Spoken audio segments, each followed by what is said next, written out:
Good afternoon. Sorry to be a minute or two behind here. A lot of moving parts. First up, before I jump into prepared remarks, Pat and I this morning were together in Monroe Township in Middlesex County. And Pat will have a lot more detail on the storm and the aftermath of that. But this was thank God, a low wind storm, which is great. But it was a drenching, I say was because I think we'll still have the tail end of this, a drenching rainstorm. And we saw with our own eyes some flooding and some folks who had to be evacuated from their homes in Monroe Township, places like in that nexus of the state in Middlesex County, Spotswood, Jamesburg, Helmetta was on the cover of a lot of national newspapers this morning. Did you get nailed? You were okay? And so this is, again, good news, low wind. Even better news, wasn't a direct hit. And because of the lack of wind, power outages were manageable. I think the end of the day yesterday, I had 3,700, and I'm sure that number is lower today. That's a fraction of our worst fears. But boy, the flooding was significant and the rain extremely, extremely heavy. So we will do as we always do, and Pat will get into some of those details. We will be following up and making sure that we're there.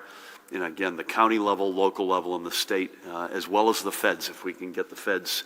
You've already contacted FEMA with Dan Kelly, and that's a process. I was on with the president on Saturday, the FEMA administrator yesterday, so this is something we'll continue to take very seriously. Second, again, completely unrelated, fast-moving developments, and a lot of the details, so forgive me because the details are TBD here, and so bear with me on that front. But spoke at the end of the day, I think on Saturday, with the NORTHCOM commander. So that's a big deal in the U.S. military. This is a 4-star Air Force General, Glenn Van Herk. And topic of the discussion, and I just spoke with Colonel Wes Adams a short while ago, which is partly why I'm a couple minutes late, who is the Joint Base McGuire-Dix Lakehurst commander. We are going to be getting, I think, imminently, Afghan refugees that'll be cycled through Dulles Airport in Northern Virginia and then up to the Joint Base. And we're honored to do our part. I wrote a letter to the president yesterday that whatever we could do, we want to be here and do the right thing. And it's not just for these refugees, but I also think it's a statement about our blessed veterans who fought in this war. And these folks fought alongside them in many cases or gave them intelligence and supported them in many cases. So to the blessed veterans who I know this past week or so has been gut-wrenching, and to these refugees who have been by our side, I want to say unequivocally that New Jersey will do its part. And again, forgive me, the details are going to be evolving. The feds are really running this. This is principally Department of Defense and State Department led. But again, we want to make sure we are here as a partner, a strong partner, doing our share. With that, good afternoon. I'm honored to be joined by the woman to my right, who needs no introduction, the Commissioner of the Department of Health, Judy Persichilli. To her right, another familiar face, the state's epidemiologist, Dr. Christina Tan. Great to have you both. To my left, another guy who needs no introduction, Superintendent of the State Police, Colonel Pat Callahan. We have Para McGarg, Chief Counsel, and cast of thousands. Before we begin with a very heavy heart, I want to acknowledge this guy. The tragic passing this weekend of Norman Inferrera III, a 16-year-old rookie lifeguard with the Cape May Beach Patrol. He was injured in a boating accident while patrolling the shoreline last Thursday. His fellow lifeguards were able to bring him back to shore and attend to him, but he passed away from his injuries on Saturday. Let's take a moment to remember that our lifeguards take on a special responsibility. Norman was literally living his dream and being part of the team that keeps everyone safe. I spoke with his family yesterday. In fact, in this case, with his uncle Dominic, his dad Norman Jr. Was too busted up, as you can imagine, to speak. I've also spoken several times with Zach Mullock, the mayor there. You may have seen they're going to name a beach after Norman, which is so fitting. I was back and forth this morning with the legislators in that part of the state, Mike Testa, Antoine McClellan, Eric Simonson.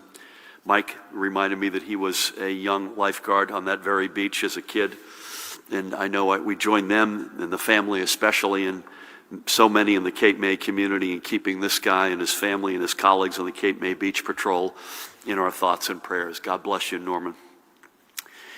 Switching gears, today I'm signing an executive order requiring all preschool through grade 12 school personnel to be fully vaccinated by October 18th, and if they're not, to submit to at a minimum 1 to 2 tests per week.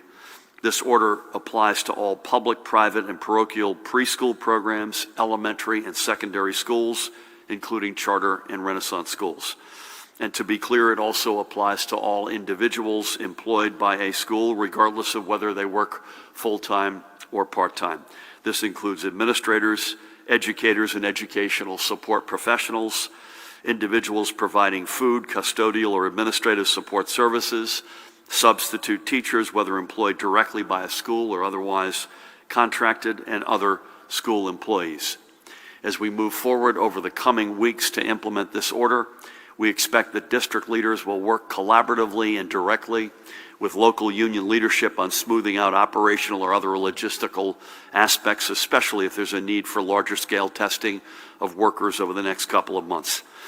Our schools all have access to multiple sources of funding to address costs associated with employee vaccination and testing, including 3 rounds of federal elementary and secondary school emergency relief, otherwise known as ESSER, and emergency assistance for non-public schools from the Governor's Emergency Education Relief Funds, otherwise known as GEAR. Back in June, the Department of Health, under Judy's leadership, issued guidance to assist schools in implementing testing. The department will also begin offering a free program through which districts can conduct testing. While schools have already been notified of this upcoming program, more details will be released soon.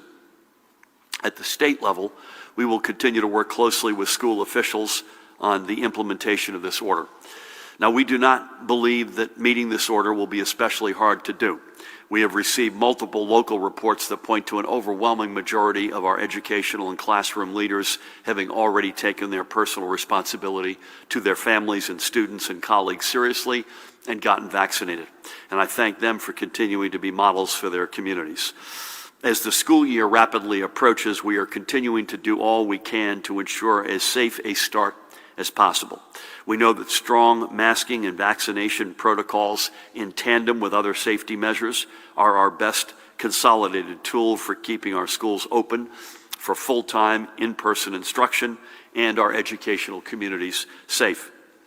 You may have seen this, but nationwide, as of the latest data from the Federal Department of Health and Human Services, the number of kids in hospitals, sadly, across the country because of COVID last week hit a daily average, Judy, of 1,234, and I'm told by my team that number on one day last week got as high as 1,900 pediatrics cases in our nation's hospitals, and that number of average daily pediatric hospitals has tripled in just 4 weeks. I think we've got 20 in our state right now, 13 confirmed, 7 PUI. Yet some continue to mistakenly and dangerously grasp at the lie that kids can't get COVID or that they can't spread COVID. Neither of that is true. In Hillsborough County, Florida, more than 13,000 students and staff are quarantining due to exposure to the coronavirus. And I remind you, by the way, in that state, their governor has gone so far as to threaten defunding schools if they tried to put masking requirements in place. Thankfully, more and more school leaders in that state are putting safety and common sense first. More than 20,000 students across Mississippi have been exposed. Ware County, Georgia, closed all of its schools. In Texas, multiple districts have closed or delayed the start of their school years because of rising cases among students and staff. I made this point a couple of weeks ago. We're not going to sacrifice the health of our kids or staff, and masking and vaccinations of both students and staff, along with a layered approach to safety, is our top priority for starting the year. And remember, if that weren't enough, that no kids, no students or anybody under the age of 12 are yet eligible to be vaccinated. And roughly only half of those older than 12 who are kids and students have been vaccinated. And we will continue to educate students and parents on the importance of vaccination especially for younger students when the FDA grants its approval for them to receive a COVID vaccine. Switching only a modest gear, but somewhat related, additionally, I'm announcing the same vaccination policy for all state employees as well, including those at all state agencies, authorities, and public colleges and universities, whether they be full or part-time or contract employees. And again, we will work with our public sector union partners to see its successful implementation. As a reminder, state employees in our healthcare and correctional facilities were already subject to the vaccination or test protocol under prior executive order. So this policy extends that scope to all workers at state agencies and authorities. So the top line here is that all school personnel and members of the state workforce have until October 18th to be fully vaccinated or face a requirement of regular testing. Again, that'll be at least 1 or 2 times per week. Now, moving forward, let's do a quick update of the analysis of breakthrough infections among the fully vaccinated. And this latest data takes us through Sunday, August 8th. By that date, a total of 5,116,596 individuals were counted as fully vaccinated. Among all of these people, a total of 10,123 have since tested positive for the coronavirus. That's just 1 of every 500 vaccinated individuals, or 0.2%. Now, yes, as the Delta variant continues its rampage, we are seeing an increase in the number of breakthrough cases. However, the percentage of positive test results from fully vaccinated individuals continues to be only a small part of the overall. For example, there were 1,397 breakthrough positive PCR or presumed positive antigen tests during the period from August 2nd to August 8th. But during the same week, there were 7,611 total positive test results.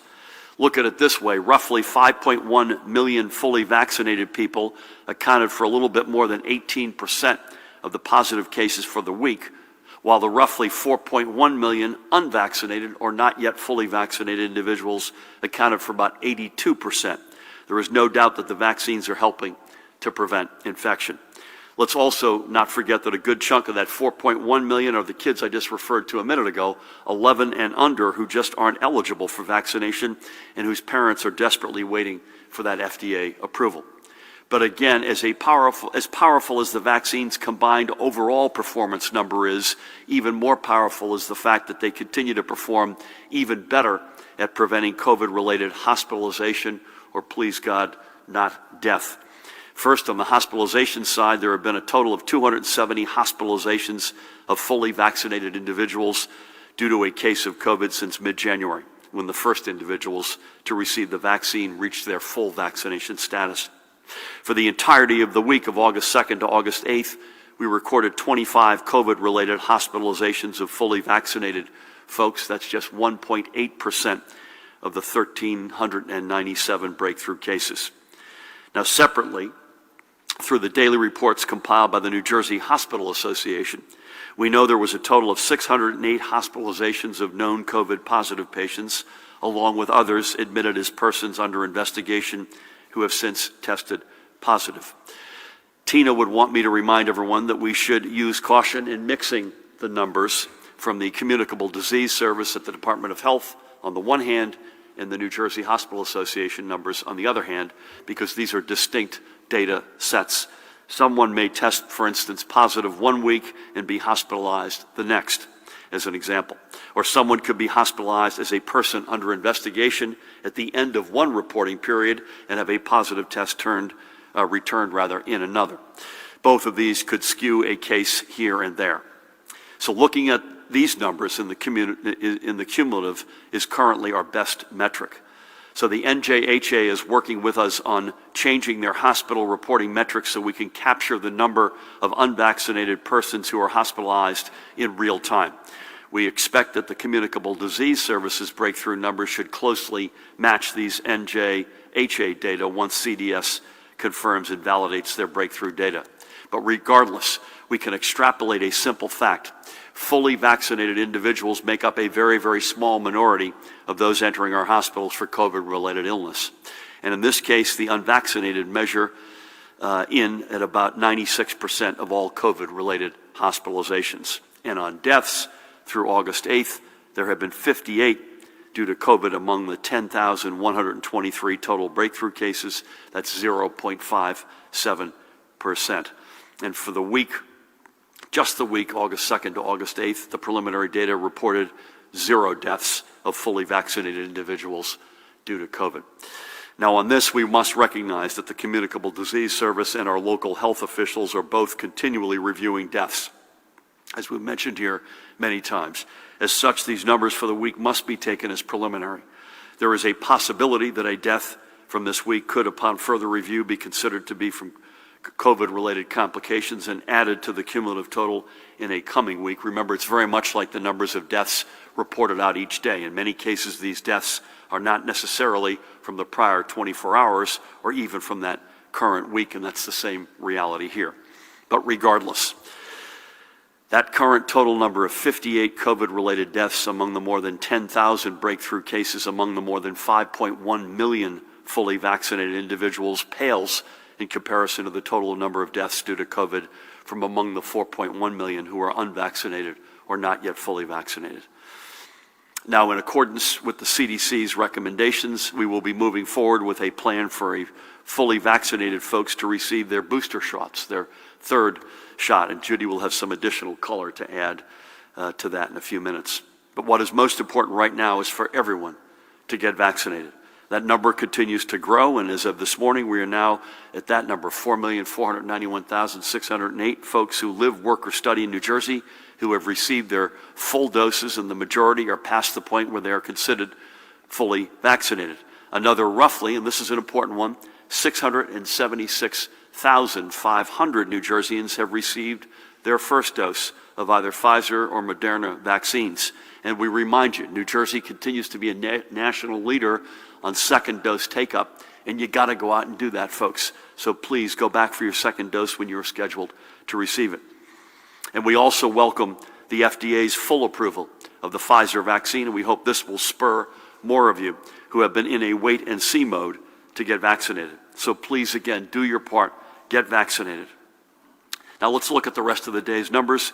Here are today's newly reported positive cases. You can see them with, on that screen. The important metrics to look at here are the positivity rate, which is multiple times higher than it was last month, and the rate of transmission, which has moderated a bit, which is good news over the past couple of weeks, but still signifies a significant rate of spread. Looking at our hospitals, we're continuing to see a gradual increase in all of these numbers. Thankfully, we are not anywhere near where we were during the spring surge, but we do look at these constantly, and we are fully aware of the extreme toll this pandemic is taking on the doctors and nurses and other hospital staffers who have been at this thing since day one. We cannot thank them enough for their tremendous service. But if you really want to thank them, go out and get vaccinated, wear a mask, and keep out of the hospital to begin with. That's another way to say thank you to our extraordinary healthcare workers. And here's the latest report on COVID confirmed and probable deaths. 3 more confirmed, probable adjusted to 2,722, and you can see the unfathomable lost. And let's take a couple of minutes to remember several more of those we have lost during the pandemic. We'll start with this longtime Audubon resident down in Camden County, Candida Palmeri, who passed away at the age of 71 on New Year's Day. In her younger days, she spent time living in both Tanzania and England, but she had called Audubon home since 1984. With degrees in geography and history from respectively Rowan University and Rutgers University Camden, she spent more than 20 years educating the children of Camden, pushing her students and cheerleading them to fulfill their potential. For her efforts and because of the respect she earned, she was recognized as a Teacher of the Year and received a Fulbright Hayes Fellowship. She left the classroom in 2015, but spent her retirement continuing to consult with the New Jersey Education Association with a focus on ensuring educational equity for marginalized students. Having lived abroad, she always harbored a love of travel and had a passport stamped with locales including Ireland, Italy, Poland, Russia, Turkey, China, South Korea, and Japan. She left behind her children, Her daughter, Phoebe, who I had the great honor of speaking with a couple of weeks ago, she lives in Ithaca, New York. Her son, Matthew, who lives in England. And her grandchildren, Kane, Macy, and Misha. We thank Candida for a career spent educating the children of Camden, and may God bless and watch over her memory and her family. Next up, we're going to remember this guy, Johnny Becerra. He was 71 years old when COVID claimed him from his family on March 19th. A resident of Belleville, he was born in the Brazilian port city of Belém Pará. At the age of 17, in 1968, he made his way to the United States and had also called Newark and Caldwell home prior to settling in Belleville. Almost immediately, Pat, when he came to the United States, he served his new country in Vietnam. Unbelievable. Receiving a Bronze Star for Valor as well as a Purple Heart, in addition to other commendations. He was always proud of his service to our nation and to his nation, his new nation, and he was a longtime member of the American Legion Post 70 of Nutley, Post 105 of Belleville, VFW Post 493, and the Military Order of the Purple Heart Chapter 366. He spent a career working the railroads, mostly for Amtrak, but he loved also being with his fellow veterans and with other Brazil soccer fans, especially during World Cup time. He is survived by his mother, and keep her in your prayers, Fareem, as well as by his wife of 48 years, Audrey, and their 3 children, Felicia, Megan, and Manuel. I had the honor of speaking with Audrey, Felicia, and Megan a couple of weeks ago. And he also leaves behind their families, including Johnny's 7 grandchildren, Gabriella, Isabella, John Rocco, Dominic, Giovanni, Luca, and Aiden. We thank Johnny for his service to his adopted nation. We are forever grateful that he chose to find his American dream right here in New Jersey, and may God bless and watch over his memory and his family. And finally today, let's honor another extraordinary veteran, a 6-decade member of the Hamilton Township, right down the block, Mercer County family, Joseph Mastra Marino. Born in our nation's capital, Joe and his family moved to Hamilton when he was 12 years old, and he called it home for the next 60 years. An optician, he assisted countless patients at the practice in Princeton, where he spent his career. Joe was also a decorated Army veteran, having served in Vietnam, and he was wounded at the Battle of Hamburger Hill on May 11th, 1969. Among his medals and awards were, again, this is extraordinary, the Purple Heart, Bronze Star, Vietnam Service Medal, Air Medal, Presidential Unit Citation, Meritorious Unit Citation, Valorous Unit Award, and not 1, not 2, but 3 Bronze Service Stars. On November 27th of last year, Joe left our New Jersey family, and he left behind his wife, Luann, his sons, Joel and Jamie, and his daughter, Joya. I had the great honor of speaking with Joel a couple of weeks ago, along with their spouses and his 7 beloved grandchildren, Christopher, Jonathan, Elliot, Riley, Madison, Liliana, and Joey, and his great-grandchild, Lucas. Tomorrow, August 24th, would have been Joe's 73rd birthday, and his legacy of service is continued by his son, Joel, who works for our Department of Children and Families based in Cape May. May God bless Joe. We thank him for his extraordinary service to our nation, and we keep his memory and his family in our prayers. I haven't said this in a while, but the reason we remember people like Candida, Johnny, and Joe is because no one should ever forget that those we lose leave behind real families. This is not abstract to them, and it should not be to us either. These were real people who lived extraordinary lives, who have left us, and they leave behind families up and down our state, and in some cases, families scattered around the world. It is for them that we are, all of us together, including the millions of you, we wake up every day trying to do the right thing. So please continue to do the right thing to protect yourself and your family so we can end this thing with as many members of our New Jersey family with us alive. So get vaccinated, wear a mask, and take every precaution. And finally, before I turn the show over, the car keys to Judy, for today I want to give a shout out to one of our state's cultural institutions, which has remained strong thanks to a partnership with the New Jersey Economic Development Authority. And that is the Rhino Theater Group of Pompton Lakes, a women-owned and certified business based in Passaic County. Since its founding in 2001, by artistic director and executive producer Carmela Woolos, and that's Carmela on the left. The Rhino has educated countless students and entertained thousands of patrons. And today it has 2 locations in Pompton Plains that are safe and inclusive spaces for both students and audiences. When the pandemic hit and Rhino's stages went dark and its reputation for quality and affordable community theater was cast in doubt, but thanks to the partnership of the EDA, Carmela and her managing director, Joanne Venter on the right, were able to secure the grants necessary to meet their expenses. And as they say, the show goes on. I'm especially proud of the supports that were put in place to keep our arts centers thriving at the Rhino Theater Group and elsewhere up and down the state. We need the arts more than ever. And with folks like Carmela and Joanne and their team, I know this is a need that will be fulfilled. We had a great conversation a couple weeks ago. Check them out, rhinotheater.com. And make sure you spell theater the way it is there, R-E at the end, rhinotheater.com. That's all I've got for this Monday. With that, please help me welcome the woman who needs no introduction, the Commissioner of the Department of Health, Judy Persichilli. Thank you, Governor, and good afternoon.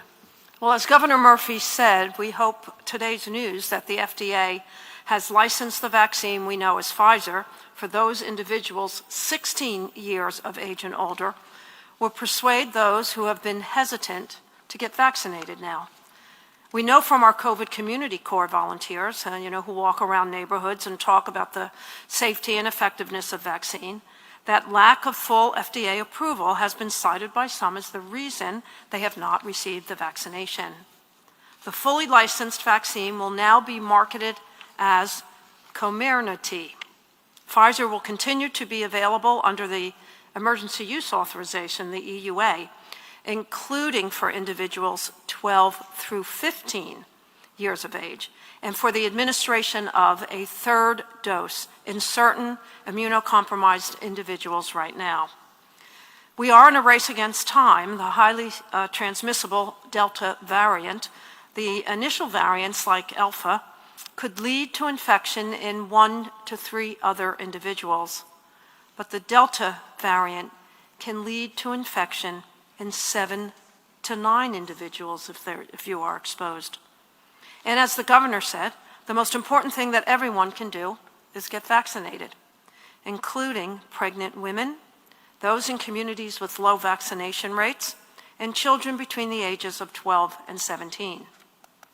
In recent weeks, the department has worked with municipal health and school officials, as well as community partners, on a major back-to-school push to expand access for adolescents through 120 pop-up sites and 20 static sites located in schools, and or expanding Pfizer to sites located in close proximity to schools. The following cities have already set up or are in the process of finalizing static sites in schools: Newark, Patterson, Passaic, Camden, Trenton, Vineland, Atlantic City, Hamilton, Plainfield, and Woodbridge. Currently, 53% of the 12 to 17-year-olds have received at least 1 dose, and that represents a 3% increase in the last week. But we must do better. Schools open in 2 weeks, and 323,000 12 to 17-year-olds remain unvaccinated. And as the CDC Director, Dr. Walensky, said last week, it has never been more urgent to increase vaccinations among pregnant and breastfeeding women because of the Delta variant and the increased risk of severe illness for pregnant women.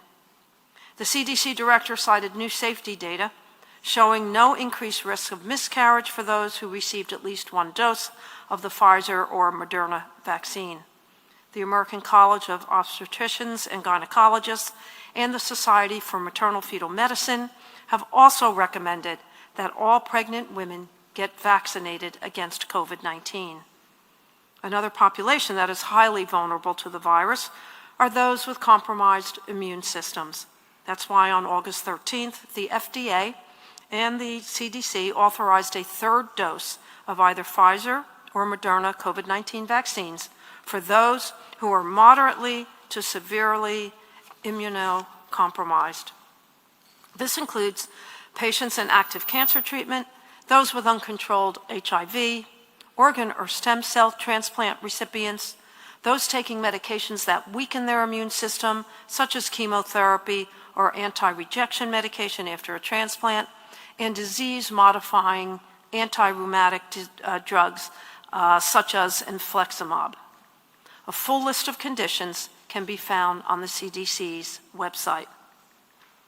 A third dose of this population is intended to ensure that they have enough protection against COVID because they may not build up the same level of immunity as other people. Our vaccination sites were instructed to offer third doses to this population, and they were also informed that proof of condition or a doctor's note is not required. The additional dose of either Pfizer or Moderna COVID-19 vaccine should be the same vaccine as the initial series if possible, and should be administered at least 4 weeks after the second dose. Since the third shot was authorized, 19,111 individuals have received a third dose. The department is also going to be issuing guidance to pop-up clinics to schedule follow-up events 4 weeks after the initial event so people can return to the same place and with the same trusted partners for their second dose. The 4-week period can apply to both Pfizer and Moderna at this time. For those who have received the Pfizer vaccine, it is perfectly safe to wait that extra week for the second dose if returning to the site of their first dose is more convenient than having to go elsewhere for the second dose. The important thing is that you get your second dose. Last week, President Biden announced that booster shots will be available beginning on September 20th. We're working on plans to provide these booster shots, and we will have a network of vaccination sites sufficient to provide booster shots to all previously vaccinated New Jerseyans. We're reaching out to our pods, our points of dispensing, and expect to have adequate locations in each county that can offer Pfizer and Moderna. If we determine mega sites are needed, we will be prepared to open them up as well. We are planning for a range of scenarios while we await the FDA and CDC approval and recommendations on boosters. Part of the rationale for boosters are several new CDC studies showing waning immunity over time. In one CD study of adults in New York State, overall effectiveness against COVID-19 infections declined from 92% to about 80%, but they were still very effective against severe disease and death. Currently in New Jersey, 90.3% of our residents in long-term care and assisted living facilities are vaccinated, and 74.2% of the staff in long-term care and assisted living facilities are vaccinated. But we are seeing a continuing rise in the number of outbreaks in nursing homes. 113 active outbreaks today. That's very concerning because we know that our immune systems weaken with age. The Biden administration also announced that nursing homes should require their staff to be vaccinated against COVID-19 or risk losing federal Medicare and Medicaid funding. Also, we will be working with nursing home industry leaders to develop a booster plan for all nursing homes. I also want to talk about safe and healthy return to school. Schools open in about 2 weeks. The Department of Health and Department of Education have issued updated guidance that can be found on both the Department of Health and the Department of Education websites. Look for the Road Forward Health and Safety Guidance for the 2021-2022 school year. The guidance makes clear that a layered approach of preventive measures is best to protect students and staff, and that includes masking, physical distancing, testing, and staying home when you're sick. It reminds school districts to work with local health officials on testing strategies in K-12 schools and when students or staff are ill and have potential COVID-19 exposures. Local health departments will guide them on steps to take if children or staff present with COVID-19 symptoms. Children and staff with COVID-19 symptoms should be separated from others until they can be sent home and referred to healthcare providers. I also want to remind parents to monitor their children for symptoms and please send them to school wearing a mask. Moving on to my daily report, as the governor shared, our hospital reported 946 hospitalizations of COVID-19 positive individuals, and those under investigation, 182 are in ICU and 84 are on ventilators. These numbers have been increasing steadily. Fortunately, there are no new reports of multi-system inflammatory syndrome in children. There are 130 cumulative cases in our state. None of the children are currently hospitalized. At the state veterans' homes, there are no new cases among the residents of the homes. However, there are 5 new cases of positive employees. At the state psychiatric hospitals, there are 4 new cases among patients since our last briefing. 3 at the Trenton Psychiatric Hospital and 1 at the Ann Klein Forensic Center. The daily percent positivity as of August 19th is 5.13% in the state. The northern part of the state reports 4.46%. The central part of the state, 5.28%, and the southern part of the state, 6.61%. So that concludes my daily report. Let's continue to stay safe.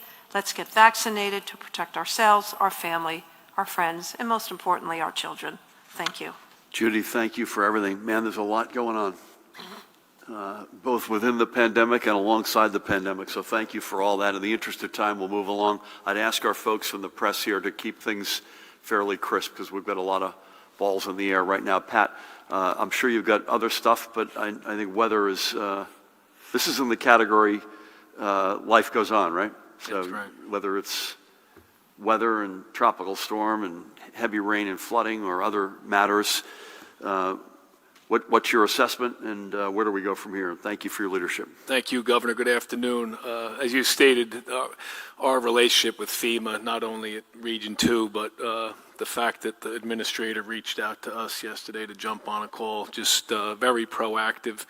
We stood ready to send resources to other states as well, which we actually did. We sent a 16-member water rescue team. They're still up in Windsor, Connecticut right now. They have not been deployed yet. They're either going to be deployed or sent home. We did not leave ourselves vulnerable, though. We still had an 80-member team to do swift water rescue here, and thankfully they were not used. FEMA sent their incident management assistance team here, and they also have a state liaison officer, Rob Hutchison, up at our EOC that's just phenomenal in keeping those lines of communication open. Governor, as you said, our biggest issue was the flooding, particularly in Middlesex County, being there this morning and seeing that in that Rossmore community. And as we assured them, we will be there with them, whether that's with the insurance issues, SBA, public assistance, mitigation efforts. We will make sure that those damage assessments, which are getting underway today with FEMA, and then we have to wait in some spots for the water to recede in order to get those done. The water rescues and sheltering needs were handled all at the local level. They did not make any resource requests of the state. Our EOC will remain open until probably this evening just to make sure we meet any resource requests that come in. You said it earlier, right now we're hovering at about 4,000 outages, and that'll fluctuate throughout the day. At our peak, there was 9,000, so really dodged a bullet with regards to our electricity. And the one thing I just want to highlight, that the amount of planning and pre-planning that went into this in advance of the storm with our federal, state, county partners, the calls throughout the weekend, and that allowed for us to take all the appropriate protective measures. Not that those few folks that we saw today didn't, get beat up there in Middlesex, but and I'll just close with saying that the flooding may continue with the runoff, and as the rivers drain over the next couple days, that risk of those flooded roadways remains a concern. And if you have seen it not only here but in Tennessee and every place else, the line that we use is turn around, don't drown, because that water has a power about it that is sometimes doesn't seem until you're knee deep in it. So but we stand ready to assist Gov throughout the state and across the country if need be. Thank you, Pat. Two quick follow-ups. Number one, we were in Middlesex, and that's Spotswood, Monroe, Helmetta, Jamesburg, Nexus got clobbered. I spoke to several mayors. We were with Mayor Dolina in person in Monroe. But as Dan Bryan reminds me, in the usual places where it floods in a storm, we saw that as well. So Long Beach Island, Hoboken, Jersey City, Newark, and I don't want anyone out there to think that we're not looking at other places in the state. But the second point is this: you and I heard this from not one, not two, but several residents there. They had moved there. In some cases, they had moved there 3 months ago or double-digit years ago. And we heard several people say, when I moved here, I asked, do I need flood insurance? And this is nobody's fault. This is just the way the world is changing. And the answer was, no, we never get flooded here. And that little creek that you and I were standing beside today apparently was raging yesterday. The fact of the matter is the world, it is a-changing. These storms are more intense. They're more frequent, and they're in more places over time. And this is not political, this is just fact. And so Pat mentioned about the preparations that we all have put into this, and the OEM, emergency management function, is under Pat's leadership, and he does an extraordinary job with it. But it is pretty clear, as proactive as we think we are, we're going to have to continue. I think not just New Jersey, but every state, every country at this point is going to have to tune up the playbook, because we're in, not to be too cute about this, we're in uncharted waters. And it's not just flooding, it's all the stuff that goes with those intense storms, and we're going to see more of this and not less of it. So thank you for your leadership, and thank you for that. Let's start over here. Again, we're going to be in the rhythm that we've been in. We're going to be on Mondays. My gut tells me we may go to a more frequent cadence in and around back to school. We'll come back to you with that. Dan Bryan is here, and we'll follow up with you. But with that, we'll see you a week from today at 1 o'clock, and we'll be out and about, I'm sure, several days this week in the state. Mike, good to see you. Fire away. Good afternoon. Thanks, Governor. I know you said that the Defense Department was handling a lot of the transition of Afghan nationals to New Jersey. I'm just curious if you can say at all yet how many New Jersey will be getting, and when, where will they live, and for how long?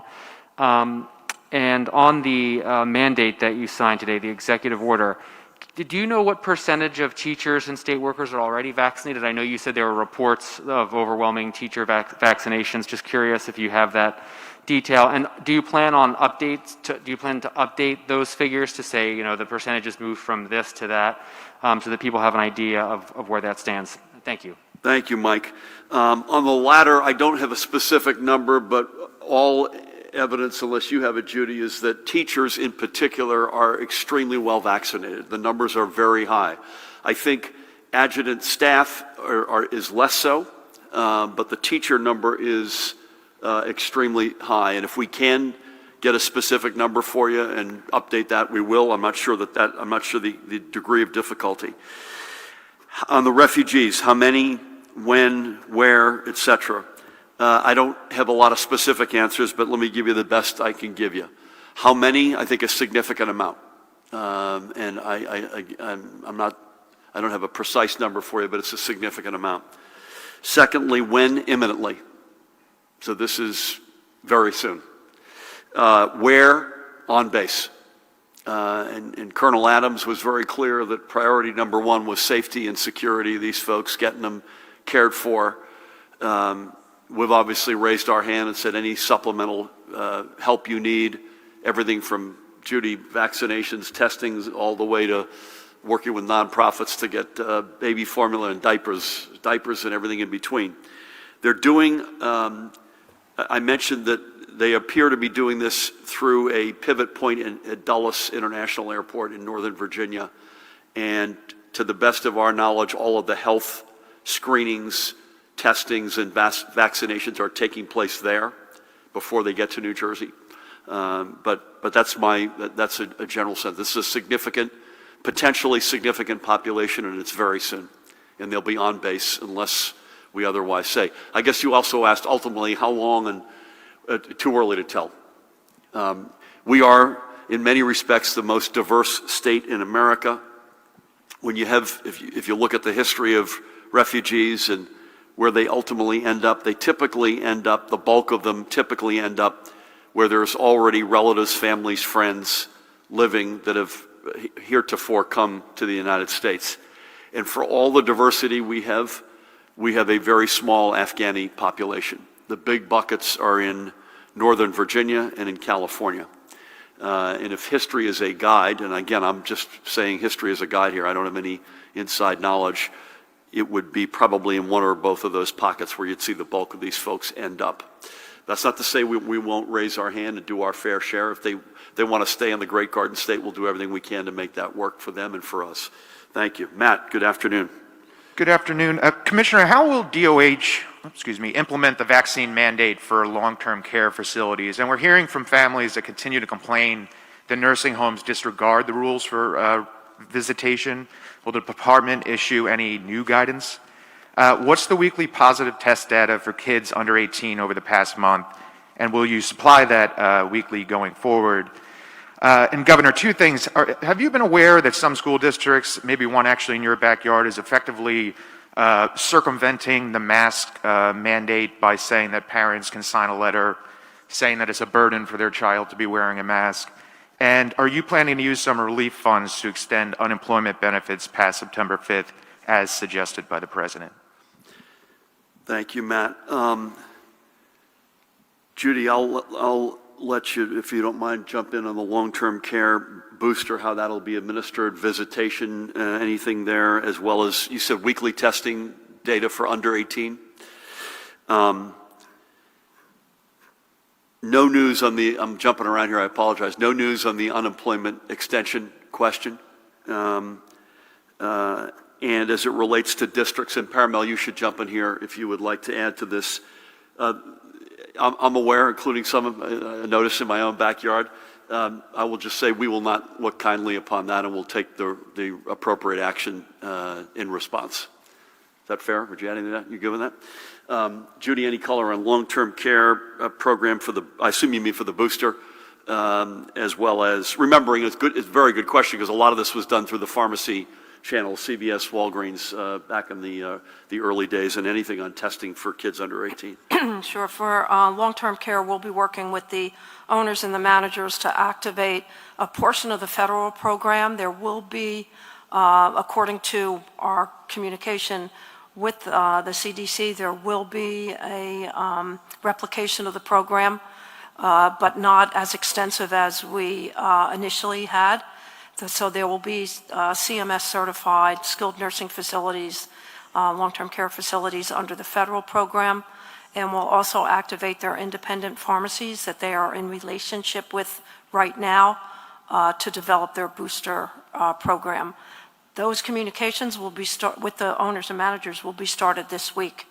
So we will be prepared on September 20th to activate long-term care as quickly as possible, if not before, given the fact that many individuals in long-term care could be considered immunocompromised. As far as testing screening in individuals under 18, we're working with the Department of Education and the school districts to activate those programs. Many of the districts already have testing programs in place. And for those that do not, we will have vendors, what we call end-to-end vendors, that have recently answered a request for quotes and have recently been identified by our selection group to be available to the school districts to activate their testing and screening programs. Thank you. Sorry, thank you. Ma'am, are you Marianne? Yes. Nice to meet you. Nice to meet you, Governor. How are you? Good. How are you? I'm well. My first question, will New Jersey State Police also be included in the vaccine mandate for state employees? Second question, in a memo sent on August 11th, New Jersey Department of Education tells administrators to prepare to educate quarantining students, saying that it understands that there will be instances in which individual students, groups of students, or entire classes will meet the DOH's COVID-19 exclusion criteria and be excluded from schools. Given this memo and rising COVID metrics and today's announcements, is there a reason why you're not publicly announcing that schools in New Jersey must take into consideration the very real possibility that children might have to quarantine and schools need to be ready for that? And what will it take to address that? Third question. With the rising case numbers and vaccine holdouts, are you considering more restrictions? And if not, what's your stance on large gatherings like weddings and funerals right now? I have just one more. Can you explain the decision to raise taxes on businesses instead of using federal COVID relief funds to replenish the unemployment fund? Do you plan to put that burden on businesses for all 3 years? And when will you let the public know how you plan to spend American Rescue Plan money? Thank you.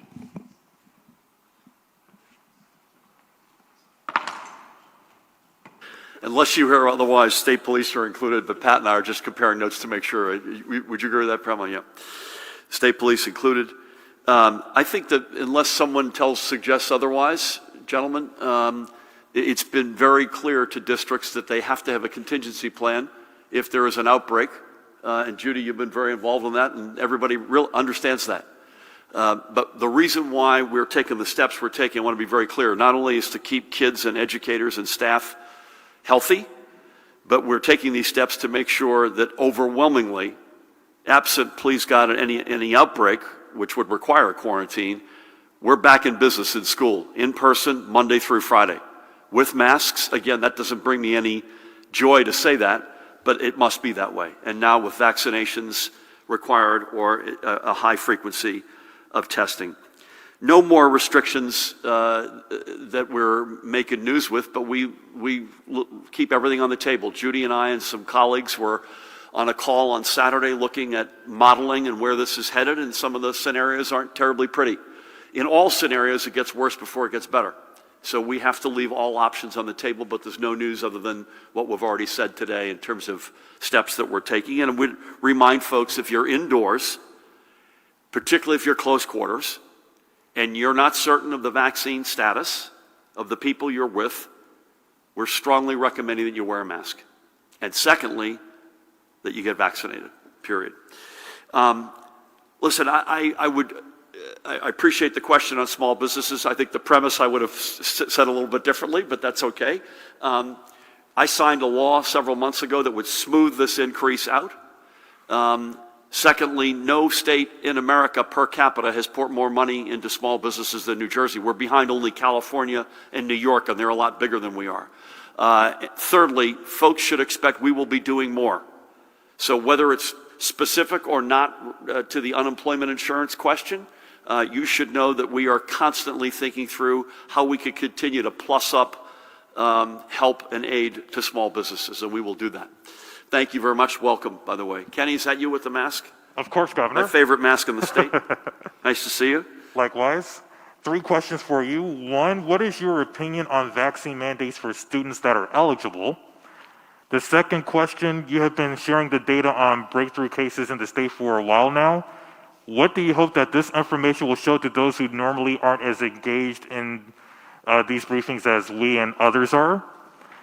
And the third question, New Jersey Parents for Virtual Choice said they are still waiting to meet with you about your unequivocal decision to not allow for any remote options or virtual options for the new school year.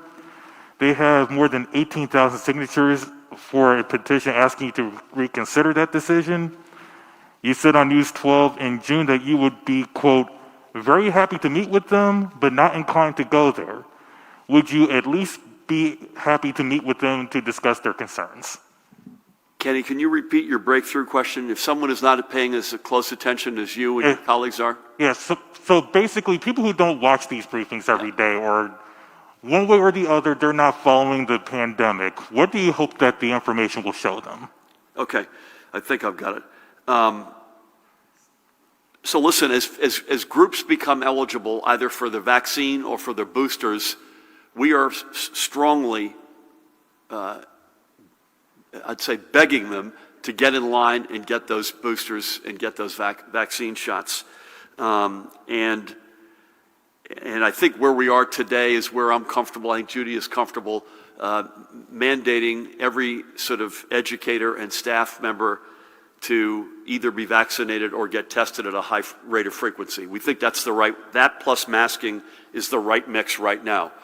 Do we leave options on the table for other steps we could take? Yes. but we think that's the right mix that gets us to that point I mentioned a minute ago to Mary Ann, that both keeps people safe, but also maximizes the ability to be in person Monday through Friday.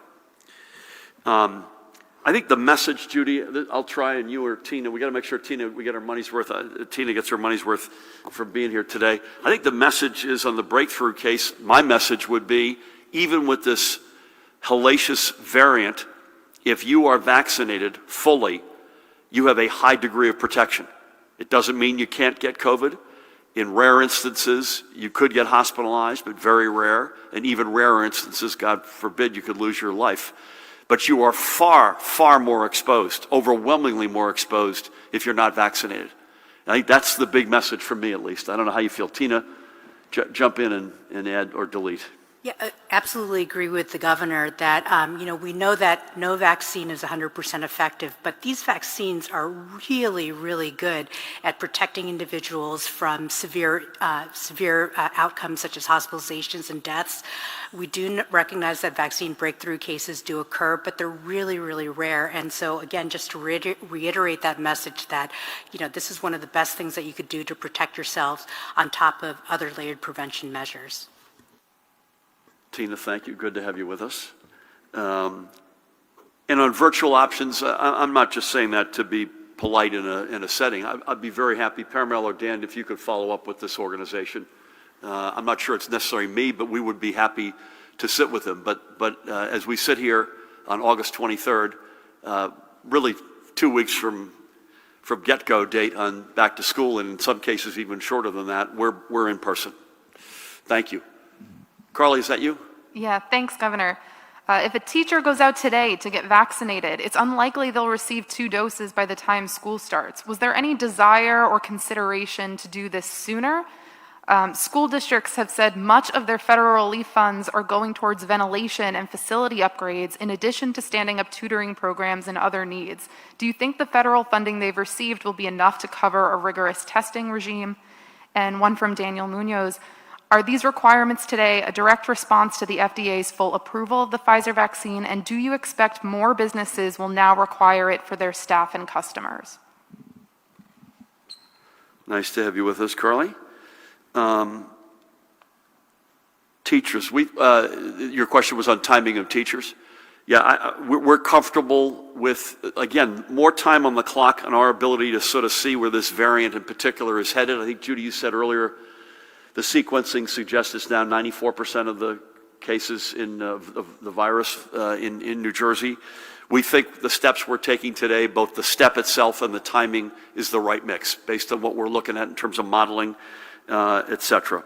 Federal funding, I suspect you're going to see more on top of what's already in there. There's a significant amount of the various acronym, ESSER and GEAR and other programs, and Judy has got a program that she's working on. So I think we feel like we've got a significant amount of resources, but if we need more, are we prepared to put more in? Absolutely. The full approval, Carly, unless you see this differently, Judy, did not have any impact on our announcement today about vaccinating full state workers and educators and staff. But what I expect, unless you see that differently, I don't think it was connected to it. I think it's the full approval, taking the words emergency use out. If you believe what we're hearing, and we hear a fair amount of this, we hope that bumps up. There's a certain part of the population that have been holding off. We hope that bumps up folks stepping up and getting vaccinated. Do I think more businesses will be going toward, I think your question, or Daniel's, was more toward requirements and doing the sort of thing we're doing today? The answer is yes, almost certainly, and you're seeing it every day. You're sort of seeing 2 things right now, real time. You're seeing that in the business community, and you're seeing a whole lot of slowing down the back to work, back into the office reality, particularly with the big companies in New York City and certainly around our state as well. So those are 2 trends I think you're seeing without question in the business community. Thank you. Good to have you. Alex, good afternoon. Good afternoon. Welcome back, Governor. Nice to be here. Dr. Tan, the flip side of what's being announced today is the possibility that tens of thousands of teachers and tens of thousands of state employees could be regularly tested multiple times a week for COVID. How will that work? Who will run it? And are you concerned that that could skew positivity rates one way or another, or could it be a benefit? Commissioner Persicelli, just a clarification on child care centers. Are these all child care centers, just ones that are run by the state, or ones that receive state funding? Colonel, being a state trooper is not your average state job. Things work a little bit differently when it comes to discipline. Will you be disciplining state troopers who don't get the vaccine in addition to testing them? And Governor, how much influence did your allies in the NJ.com have on this particular mandate for teachers? Is the reason it was announced later than the other mandates is because they were haggling for different kind of access? And finally, when you announced the first vaccine mandate, critics warned that it was a slippery slope. Aren't you today proving them right?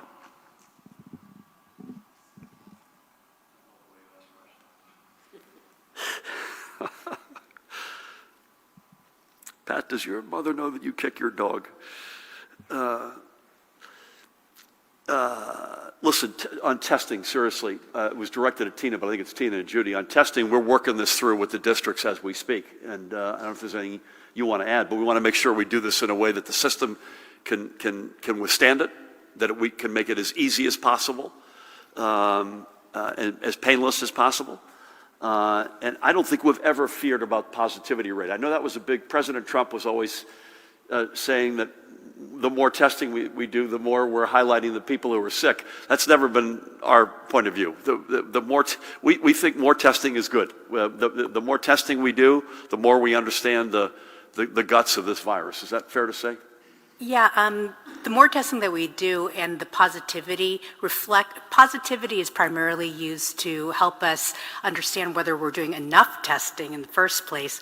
Positivity is a metric that shows us that, for example, if we have a larger denominator of individuals who are tested, it shows us sometimes that, yeah, you know what, actually we're not testing a small number, and that, it reflects like a smaller number of people who are just getting tested because they're feeling ill. It actually reflects a broader swath of individuals and showing that we are doing enough testing to show that we're doing enough in the community with regard to other aspects of controlling the illness. Testing is always looked at as another layer in our toolbox for preventing COVID spread. Tina, thank you. Judy, childcare. Statewide, right? Yeah, it's statewide. I'll confirm that, but it's statewide. Paramount, will you help us follow up on that? I want to make sure we don't have any noise around that. Pat, troopers. Yeah, I would say just like any other workplace policy that they either get vaccinated or tested and comply with the policy, and just like all other workplace policies, if they are violations, there are certainly consequences, Alex. Yeah. Thanks, Gov. Thank you. NJEA, obviously we care deeply. We've got a very good working relationship with NJEA, with AFT, but they're two of many stakeholders that you're working with on something like this. So I would say we have a very constructive relationship with them, period, but also as it relates to this. And I thank them for that. A slippery slope, I'm not sure that we're just calling this as we see it. We feel pretty strongly this is the right mix. This is, and I say the mix, and I'll focus on schools specifically, that combination of masking, again, which brings us no joy, and now vaccination and or high-frequency testing, in addition to many of the other steps that most schools have taken already. As someone had mentioned earlier, I think Carly did, investing in HVAC systems, or the simple stuff like one-way traffic in stairways or halls. We think that taken together is the right risk, again, is the right package. I've said this several times, and I think you all would agree with me, this is a pretty humbling experience dealing with this virus. There's a big piece today in the New York Times on this. Every time you think you got this thing figured out, it takes a turn. And I'd say 8 out of 10 of those turns are negative. A couple out of 10 are positive. And one of the positives we haven't spoken about today is Delta looks like it begins to peter out at a point where it's hit other places before it's hit New Jersey, and it's not doing that yet here. We hope the heck it does do it here. But But it's humbling, and you do it's a little bit like Mother Nature. It's very similar. You do everything you can to prepare, to be proactive, to get out ahead of this thing, but you have to be willing to revisit the game plan, revisit the decisions you've made, revisit the package that you've put in place for a particular environment. And we're no different than, I was asked, I guess Daniel Munoz indirectly asked the question about businesses. You're seeing, we're all going through this together, and I think you're going to continue to see that, that both humility, but we're going to lead the very best way we can, call the balls and strikes as we see them, make decisions based on the science, the data, the facts, at every step of the way. Thank you. We'll go to the back if you don't mind. Are you Joey? Yes, I am Joey. Hello. Nice to meet you, man. Nice to meet you too. Welcome.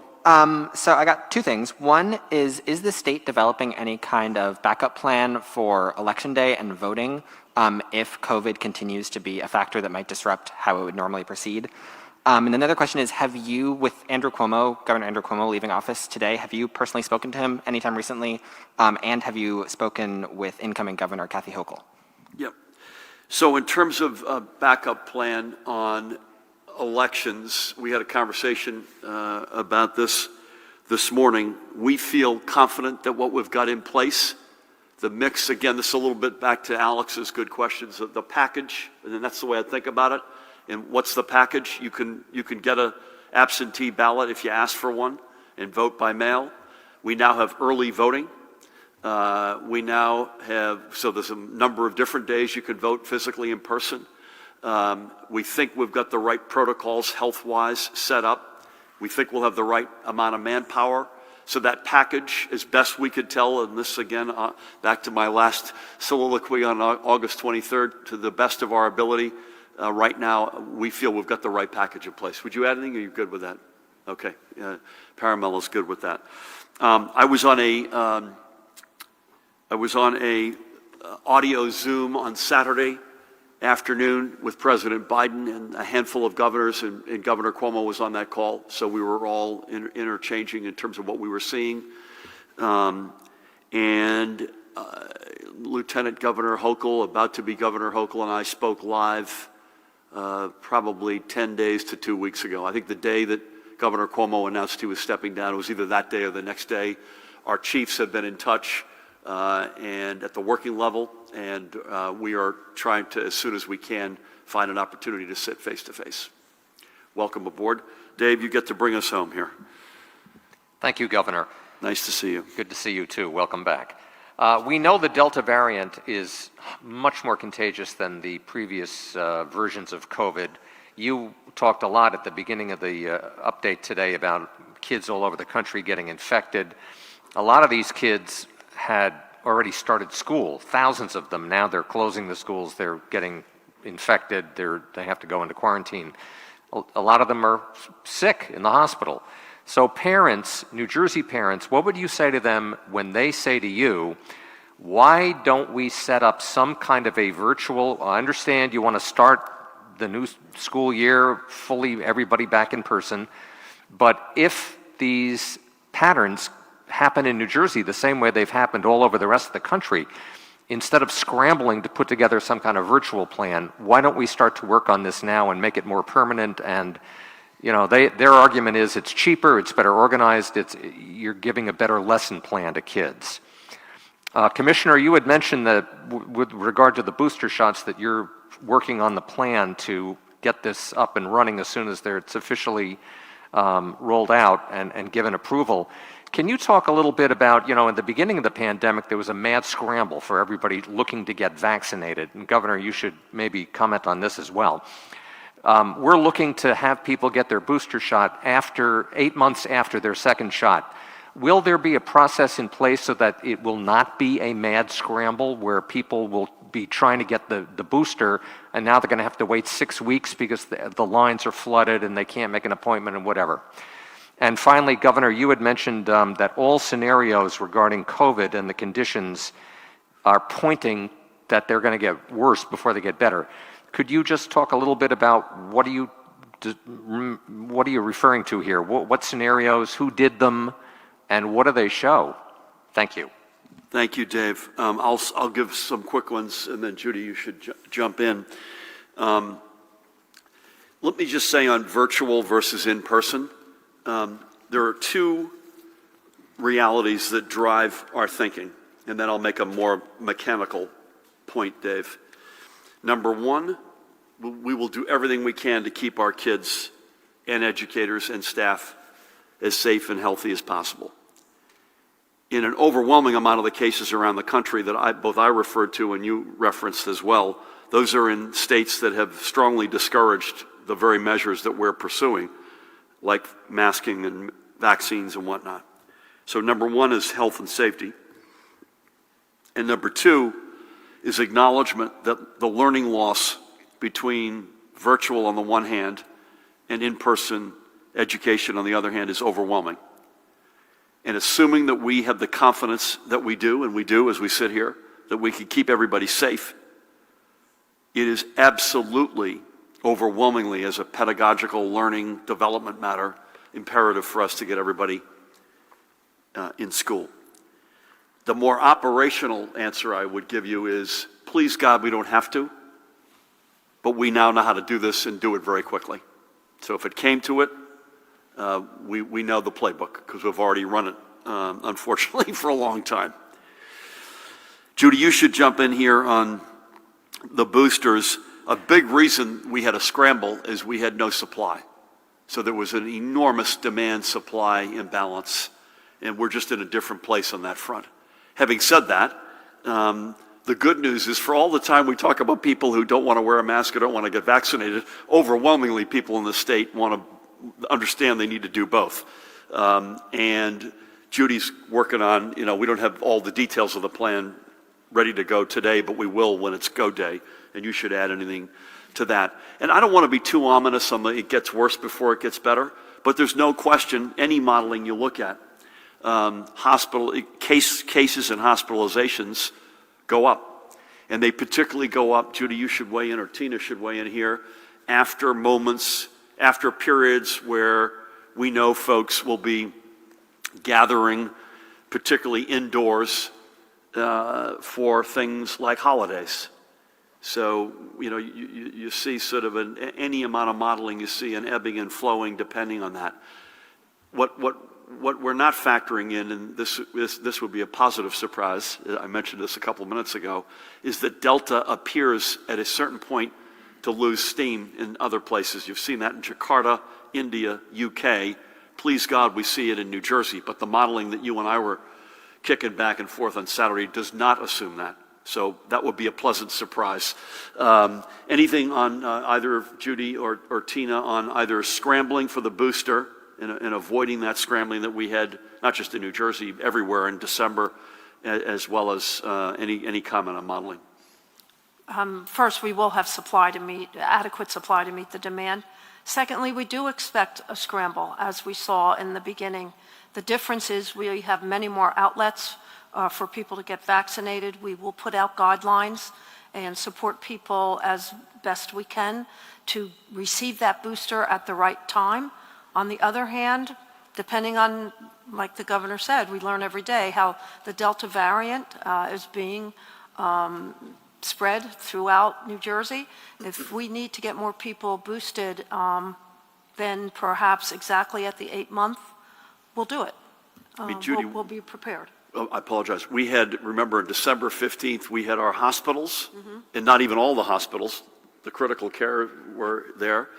We were developing the mega sites. I mean, we had, low double-digit locations. Last document I looked at, we have 1,500 locations today, and so it's a dramatically, that's not to say, I think your point's a good one. People have done the right thing. They're going to step up, and we'll probably have a few days or maybe even a couple of weeks where there's a lot of activity, but I think you feel confident, and I feel confident we'll meet that. Any comment on just general terms, Tina, on modeling? And I know, just as a general matter? Forecasting is certainly an art, and we definitely encourage you, if you haven't taken a look, CDC has a forecasting center where they basically rely on a whole network of different academics throughout the country, many different, they call it consensus modeling, where it gives them a little bit more of an accurate guesstimate. And some of those models predict, trajectories overall in the U.S. to be very high before it actually, burns out.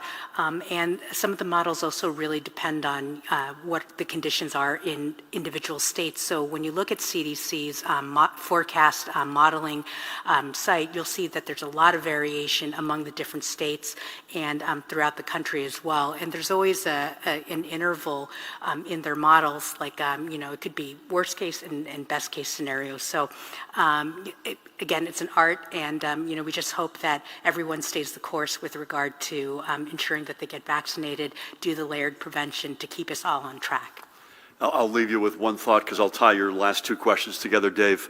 When the boosters are ready to go for prime time, the most important thing we could do to impact the modeling is to get everybody up to bat and get the booster shot when they should get it as fast as possible. That's probably the biggest impact we can have on the modeling going forward, because we know one negative fact is going to occur. Florida right now, put aside leadership in Florida, the fact is it's so hot in Florida in this time of the year, they're indoors. Heat in New Jersey drives us outdoors. For the few months we can do that, we're going to be going back indoors in the fall. And it's a more challenging reality inside. So the faster we get folks boosted, the better off and the better the impact on the modeling. Judy, Tina, Pat, Paramel, Dan, to everybody else, we kept you a little longer today. Apologies for that. Folks, thank you for everything you're doing. Please get vaccinated. Wear masks indoors if you're not sure what the vaccination status is of folks with you. Bear with us. I know some of the stuff is not fun, but we believe with all our hearts it's the right thing to do.